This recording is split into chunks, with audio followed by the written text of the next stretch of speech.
Hi, how are you doing? Good. How are you? I am doing well. I'm happy. Mm-hmm. Just enjoying my weekend. Uh-huh. Well, is it the weekend? Actually, not. Spring, fall break. Yes. So, how are you spending your fall break? Um, Studying Mm, mainly, just watching TV. good stuff. Yes. Yeah. Welcome to Crunch Bar podcast. I'm sorry, can you repeat that? Crunch Bar. Everybody wants me to repeat Crunch bar. Crunch Bar. Yeah. Crunch bar. Okay. Mm-hmm. Welcome. Yeah, Yes. would you introduce yourself to people who don't know you and, tell them where you're from? Yes. My name is Rolani Pinulo. Uh, I prefer to be called Nina. Nina? Mhm. Okay, I'll keep that in mind. I'm from Guam, indigenous Chamorro, mixed race. Mm-hmm. 24, college student, medical anthropology major. Is there anything else I should say? Well, I think that's cool, but and I love the way you've introduced yourself. So why do you choose to introduce yourself? I'm from Guam, Jamar, if I've heard it correct. What does it mean to you to be a Jamar? Tomorrow? Chamar, yes. Um, hmm. Well, technically, Guam is a U.S. territory, but not a lot of Americans recognize it when I say I'm from Guam. Um, so I think I like to introduce myself as Chamorro to just remind people that we exist. Yes. You exist. Yes. That's cool. So is it because it's a territory that a lot of Americans or even other people, because I think some people probably it's their first time to hear Guam in their name. So why is it so? Um, Mostly the people who are American and go to Guam are military associated. Yeah. So I think when I do tell people I'm from Guam, usually it's people who are associated with the military in some way. Either their family member is serving or they're serving, something like that. So a lot of people who really understand that place have some sort of military backgrounds and Yes. they have some knowledge about it. So what do you think people should know about Guam, especially those who just heard it today for the first time? Hmm. It's a very beautiful place. You can go fishing there. You can go sightseeing. The ocean is so clear and beautiful. There's a lot of efforts to try and keep the ocean clean these days, so Yeah. it's even more beautiful than when I was growing up. We're starting to clean up the beaches and everything. It's very Yeah. beautiful. Good stuff. And when you introduced yourself, you didn't include the part American, and trying to understand why do you prefer to go by HMR or Guam as a territory and not necessarily as a citizen of US? I'm not sure if it's specifically a thing that we do in Guam, but when people ask you who you are and where you're from, they usually expect you to mention your ethnicity rather than your citizenship. Yeah. That's probably because a lot of people in the Pacific, like the islanders, we've undergone colonialism. So Guam was under Spanish rule, Japanese rule, and American rule. So citizenship for us can be a tricky thing. Yeah. It's not really an indicator of who you are and identity. So people will often introduce themselves as their ethnicity because it tells you a lot about who they are, what kind of culture they grew up with, and whether or not you two have something in common. And tell us about your culture. Um, let's see. Tomorrow.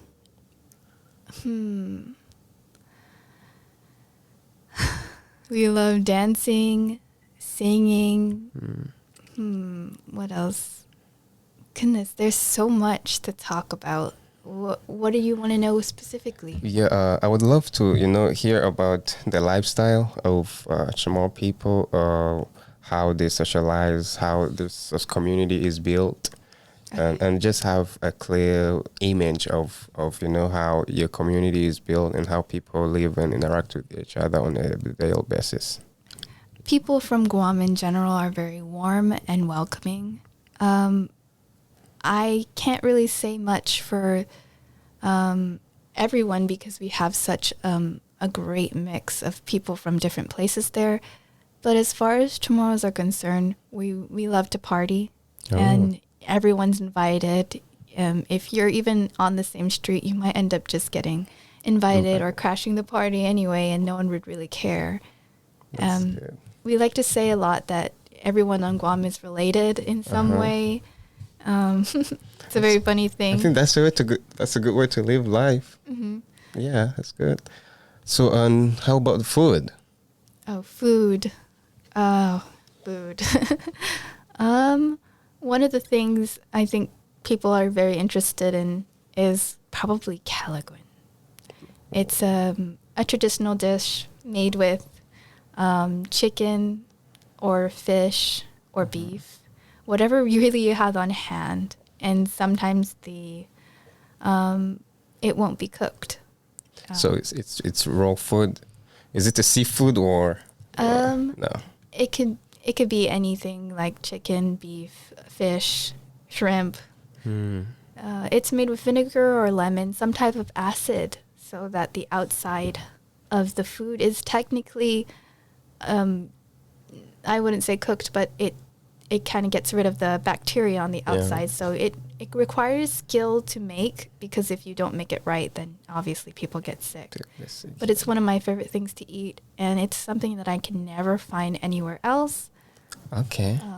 At least specifically like that, the way we make it back home. So have you even maybe tried to have something that is closer to being authentic down here in Texas?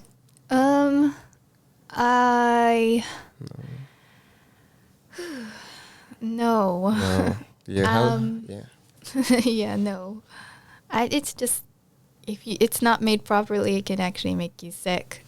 So I could make it, but I just prefer to do that when I'm home more than anything. That's good. So is it among the things you really miss about being back home? Because if people geographically look at the maps and see how far Guam is from Texas, it's a long distance. You might be interested to know that Guam is actually far from everything. We're like smack dab in the middle of the Pacific Ocean. The only thing that's close to us are other smaller islands. So that's probably why, if you look at the past, these islands that are close to us, basically the Mariana Islands, were very close, very connected. In fact, some of the islands have Chamorros as well. So, So what are some of the festivals that you guys celebrate when like some people celebrate Christmas, Halloween, and different other festivals that people might celebrate? So do you have some festivals that bring people together on certain dates? So many. I think if you give Chamorro people any reason to celebrate, they will. Everything could be celebrated. We celebrate American holidays. We celebrate Catholic holidays because much of the people in Guam are Catholic. We celebrate Japanese festivals and Korean festivals. So it's anything that you could think of to celebrate. We could celebrate there. Yes. That's beautiful. So I hear you celebrate a lot of events from different places. It sounds to me as a multicultural place. So do you have people from all kinds of places that come and introduce their culture, their festivals to the community of Guam, that then they say, oh, let's join people and have a good time with them? Yes, because we have a lot of people who are from Japan, from Korea, from China, who live in Guam, as well as the Philippines. Yeah. It definitely affects what we celebrate. And I think that the people in Guam are very accepting of other cultures, very accepting of learning how to celebrate other people's celebrations. Yeah, that's cool. So now you are in Texas. I don't know how much of that you celebrate, or if you also sometimes get a chance to celebrate. So how has it changed your transition, to a different state?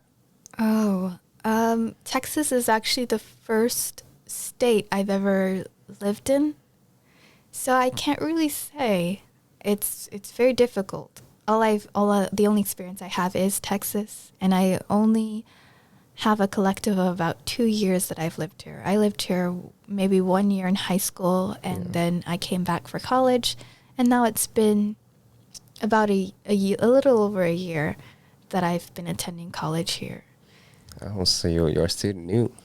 Yeah, I still consider myself new, still figuring things out. Yeah. Yes. Good stuff. Well, we're still in introduction and trying to understand a little bit about your background, which is great. I think it's important to know who we're talking to, their story, and what makes them happy. So I enjoy learning about people's emotions. And when was the last time you cried? The last time I cried, Yeah. um, goodness, that's I pretty recently. Okay. Was it like yesterday or? I can't remember exactly what day it was or exactly what I was crying about, but yeah, I think I cried pretty recently. Are you very emotional, you think, or? Yes, yes, I am. So when you cry, what do you do to to stop crying? Nothing. I just let it be, and then I move on, I suppose. Yeah. Mhm. Okay. Well, I don't remember when was the last time I cried, but Oh my. I think I cry in a different way. Probably, I don't know. Hmm. Yeah. You don't cry with tears, but with your heart. I I hope so. Oh my. What do you mean you hope so? Yeah. I know my heart pumps blood. Okay. I don't know. Anyways, yeah. But something I like, and I've done asked the same question to a lot of people about when was the last time they cried. Is one, sometimes it has some sense of connection to what brought their cry emotions. Sometimes it's a great story. Sometimes it's something they would, want to share with you, Oh, I and see. it just gives me a sense of life. And in the conversation, it's a great conversation started to a lot of people. And most of the Oh, times they don't believe, but they open up. okay. I guess I could share what I cried about then. Yeah, I think I remember crying about the food. I cry about that often. blue food. Yes, the cafeteria food is definitely. I actually made friends with a student here, and when I asked him, well, how do you manage to eat the food and just enjoy it? And he said, well, you just get used to it. And it's been about, what, a little over a year since I've been eating the food from the cafeteria, and I'm still not used to it. So, yeah, it's something that I still get frustrated about, wondering why I'm not just more used to the food. Very frustrating. Yeah. And so are you allergic or it's just a test? Yeah, as you said, you're not used to. And why do you think it's taking long to get used to it? We have very spicy food back home. We tend to use a lot more seasoning than just a few things, and I feel like when I eat some dishes here, it's just salt, black pepper, maybe some garlic powder Mhm. in the food. Not always, you know, the best seasoning. Yeah. And so do you sometimes have a chance to cook your favorite food? Sometimes, very rarely, don't always have time to cook, don't always have, or trying to save the money instead of buying ingredients to Ingredient, cook. yeah. Hmm. So are you religious? I don't like to talk about religion much because it brings on a bit of, a little bit of, it becomes a little bit political, and I'm not very political about my religion. But yes, I would consider myself religious. Yeah, if you don't mind sharing, what's your religion? I'm Buddhist. I am one of those rare young persons who used to frequent the temple back home. Whereas I used to be surrounded by elderly people because people my age don't usually want to go to. Well, I can't speak for other places. Yeah. As far as temple, I don't get to see many of my younger friends there. Especially during the pandemic, it wasn't. I don't understand why, but it was a lot more elderly people going instead of the younger ones. Okay, yeah, and so share me the experience of hanging out with elderly people, and you're a young person. How were you able to have conversations with them and be able to communicate? I love it because when you're with elderly people, they don't speak much. There are things that they will tell you and they won't always repeat it, but it's just understood that that's what you're meant to do and that's what you do. For example, the elderly, they always would thank me for throwing out the trash, but it just felt like, well, obviously I'm going to be the one throwing the trash because I'm one of the few people who has the energy to do so, and of course I would love to do that. Yes. So and then I just felt like they taught me a lot. They did not go easy on me. Yeah. When it came to Chinese, they would just speak to me in Chinese. So I often understood through gestures rather than the language. So we also learned Chinese? Yes, sort of. I feel like I understand it a bit more than I can actually speak it. Yeah. And now it's just falling out of my brain since I haven't been using it at all. Interesting. So how did you get there? How did you go into Chinese? Definitely has to do with Buddhism. I started going to temple and really being seriously religious when I started college. And obviously, since it's a Chinese temple, everyone who's there speaks Chinese or knows Chinese in some way. And I just felt like if I had to understand people, I had to learn the language. Oh, gotcha. That's interesting. Or at least understand it, which is where I was at. I could understand a little bit, but I couldn't really speak it, although I would try. That's wonderful. So have you had the chance to travel around different countries? Yeah, I think it's a good thing to do. So have you had the chance to go to different places? Oh, yes. Yes, I have. Where?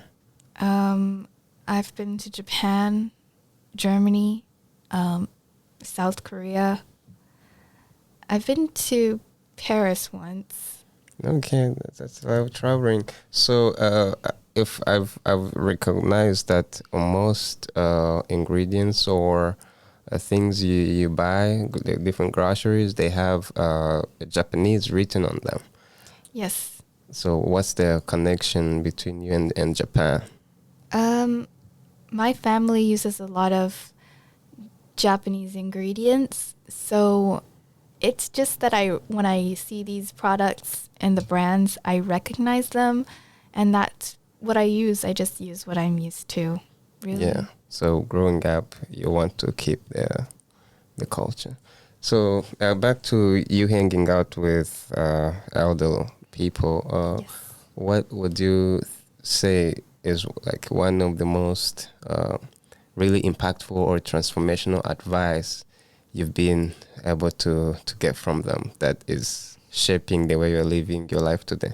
I don't know about advice, but if you went to temple, I think you would learn that the elderly, they actually have a lot more energy when it comes to temple activities. For example, when you go to temple, you have to bow down to the floor, on your knees, and you go all the way down, putting your head on, there's a little rest, so you don't actually put your head on the floor, but on this rest.